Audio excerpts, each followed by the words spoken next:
Hi, I'm Nettie. I'm the pastor of special needs here at Heritage Church. All my life I've known that I would be the mother of a baby girl. I used to dream about painting her nails, fixing her hair, and teaching her to sing. When Jessica was born, she was absolutely perfect. She was everything that I dreamed she'd be. We noticed really quickly that Jessica had some development delays, and when she was 18 months old, she had her first seizure. Jessica had hundreds, probably thousands of seizures within her first few years of life. I can remember one day Jessica was having a very violent seizure, and I just fell to my knees and I just said, "God, where are you? Don't you see this? And why aren't you doing something?" It was very hard for me to understand how God could allow my baby to suffer the way that she was suffering. One day I was praying for Jessica after she had had about 30 seizures in one day, and I remember specifically hearing, "Will you trust me with Jessica?"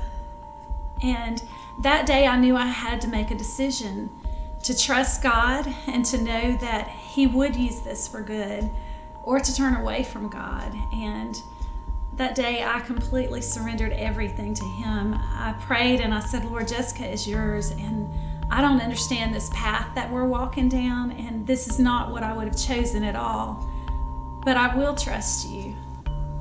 One day I was at my office and a lady came to the door and she asked to see me, and she said, "Someone told me you could help me." And I said, "Okay, what can I do?" And she said, "Well, my child just started having seizures and I don't know what to do." We sat and we talked and we cried.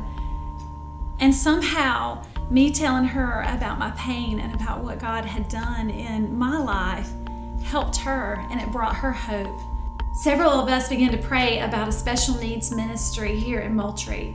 With over 1,200 children receiving special education services through the public school system, we knew that there were a lot of families who were just like we were, who needed hope.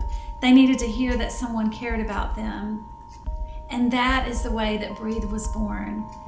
I met Nettie about 4 years ago through a mutual friend that volunteered for Breathe, and we were invited to come and go to church here and participate in the Breathe program. And she talked with me personally about her dream for having a church with special needs people.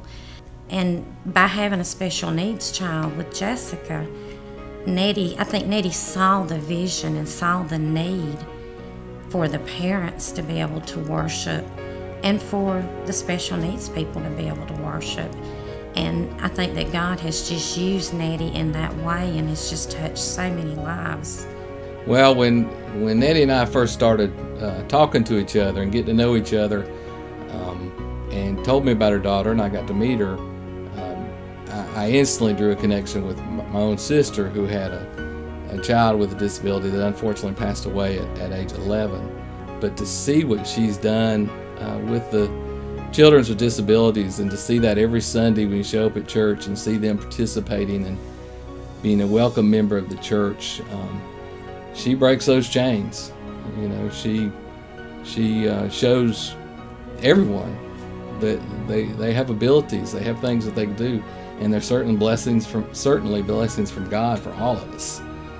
Over the years, we have seen several hundred families who have come and who have learned that there is hope and that God does love them and that He has not forgotten about them. And they've been ministered to by this church and by the Breathe team. I'd like to say that Jessica's seizures are over, but they're not. She still has seizures. She still struggles with them. But now we know that God is with us. We know He's not forgotten about us.